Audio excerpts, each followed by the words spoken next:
Imagine living in a world where your face is no longer your own, where your body, your name, even your memories are rewritten to fit the fantasy of a madman.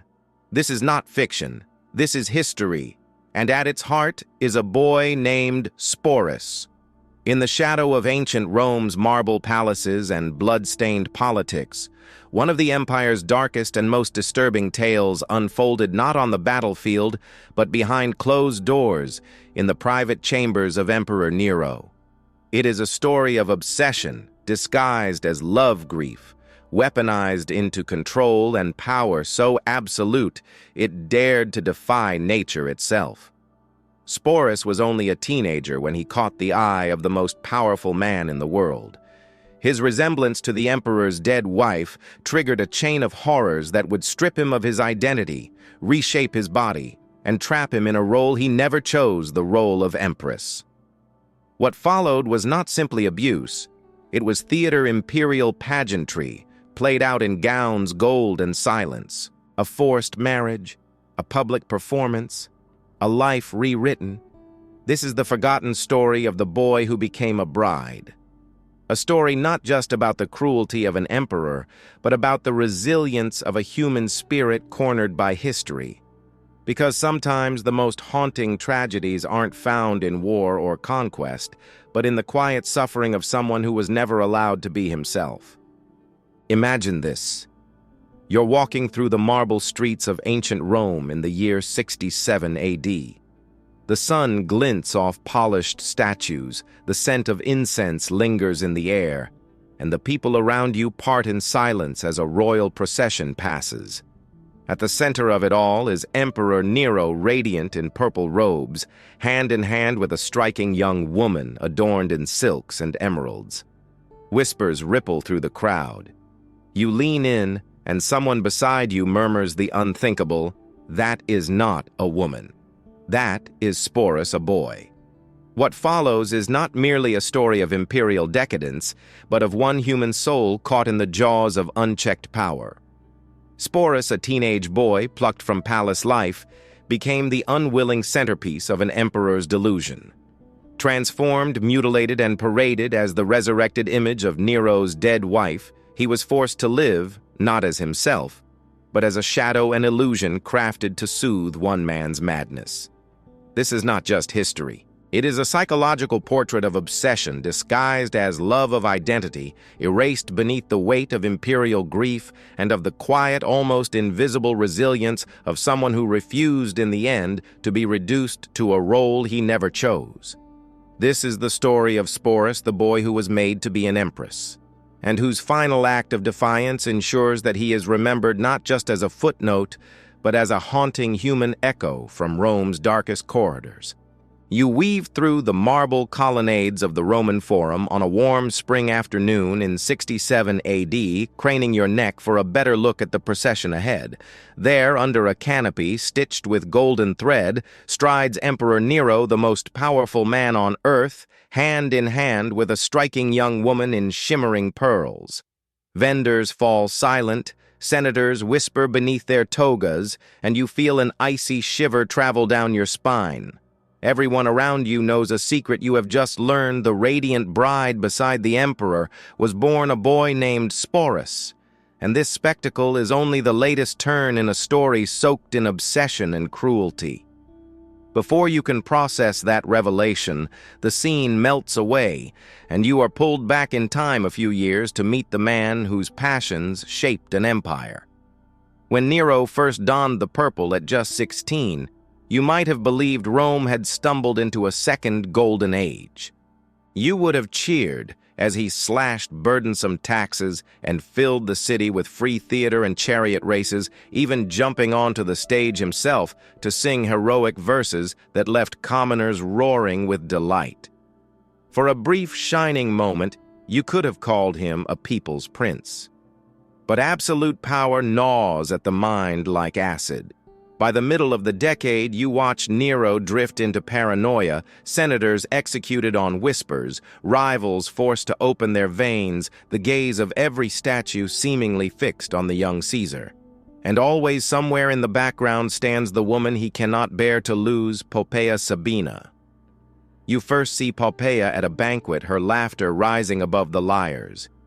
She is everything. Nero's first wife, the dutiful Octavia, is not dazzling, politically shrewd master of every doorway she enters.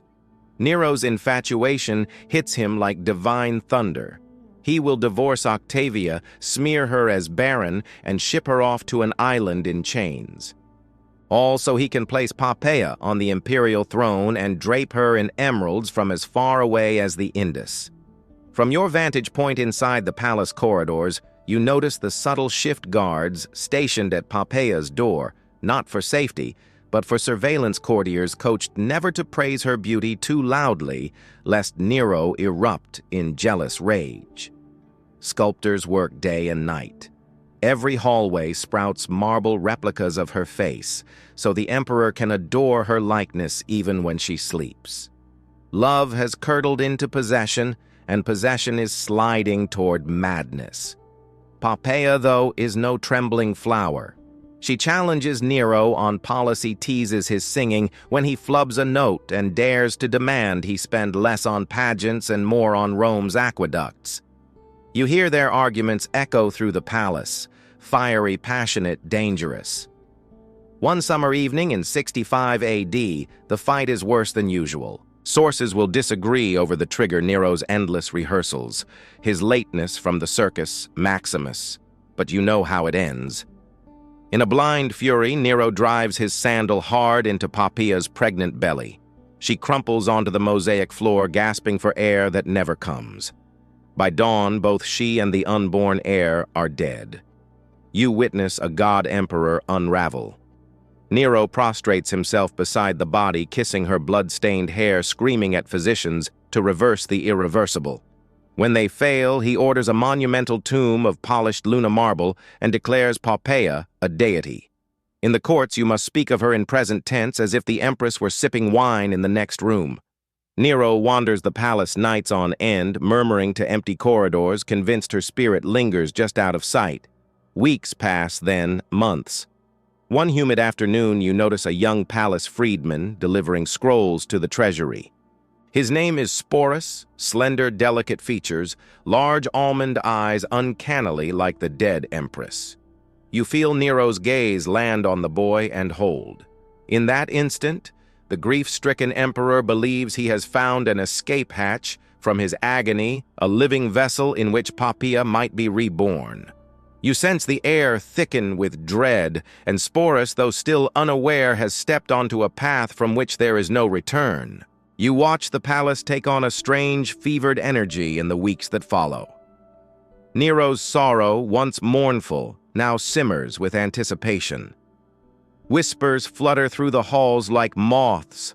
The boy Sporus, barely 15, is being summoned daily to the emperor's private chambers. You try to convince yourself it's for administrative training, perhaps some ceremonial duty. But deep down, you know better. The resemblance to Poppaea is too perfect, too haunting. Sporus is no longer just a boy in the imperial service. He is now an object of projection, a mirror into which Nero pours his broken love. You see it begin with silk robes instead of tunics, perfumed oils imported from Arabia rubbed into his skin. The transformation is slow, deliberate, and horrifying. Then comes the moment when fiction becomes irreversible. Nero doesn't simply command Sporus to dress like a woman. He orders Rome's finest surgeons, men more accustomed to battlefield triage than gender manipulation, to operate on the boy. The goal: to make Sporus resemble Poppaea, not only in face, but in form. You cannot look away. The procedure is crude and agonizing. There are no anesthetics as you understand them, just numbing herbs and wine. You imagine the boy trembling and screaming, held down on a marble slab as hot irons and bone saws transform his body into something more palatable to Nero's fantasy. Infection is nearly certain, death even more so. And yet Sporus survives.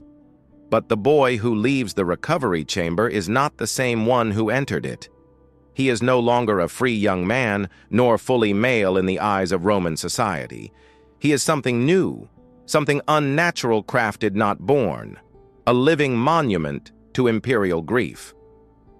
When Sporus reemerges into public life, you see him renamed Sabina after the empress he now replaces. Nero commands that a full imperial wedding be planned to present the illusion of continuity to convince himself and the world that Poppaea lives on.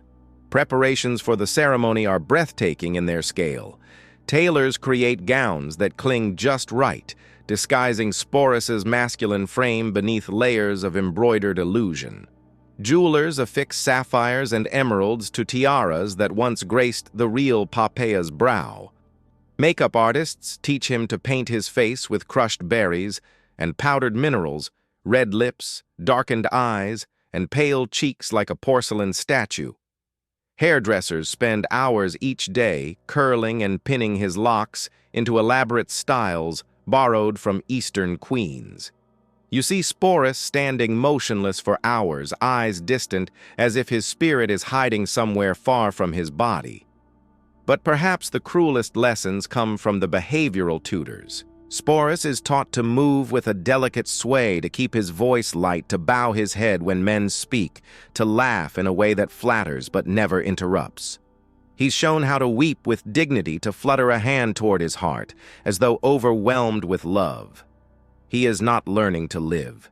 He is being trained to perform, not as himself, but as someone long dead. By the time the wedding arrives, Sporus knows how to disappear inside this role. You stand among the hundreds gathered in the imperial palace's great hall. Torches flicker against gilded walls. Lutes and flutes play melodies composed by Nero himself. Guests pretend to smile as Sporus enters, dressed in radiant white, his waist cinched, his face painted into a haunting mask of artificial beauty. Nero meets him at the altar, beaming. He places a ring on the boy's trembling finger and declares him Empress of Rome. They kiss to thunderous, forced applause. You want to look away, but no one dares. The gods themselves might be watching. From that day forward, Sporus is treated as a legitimate consort. He is given a private retinue chambers within the imperial palace attendants to dress him and a schedule of court appearances. Nero insists on dining with him nightly, reminiscing about memories they've never actually shared. Remember that afternoon in Pompeii, Sabina Nero coos one evening, and you see Sporus nod, eyes glistening, as if he can recall that sunlit moment on the terrace with a husband he never chose. You wonder if Sporus ever speaks aloud to himself, just to hear his own voice not shaped by feminine affectation. You wonder what he sees when he looks in the mirror, framed in gold, draped in jewelry. Does he recognize anything, or has his original self been buried too deep to retrieve the months pass? Nero grows more erratic, more convinced that Sporus truly is Poppaea reincarnate.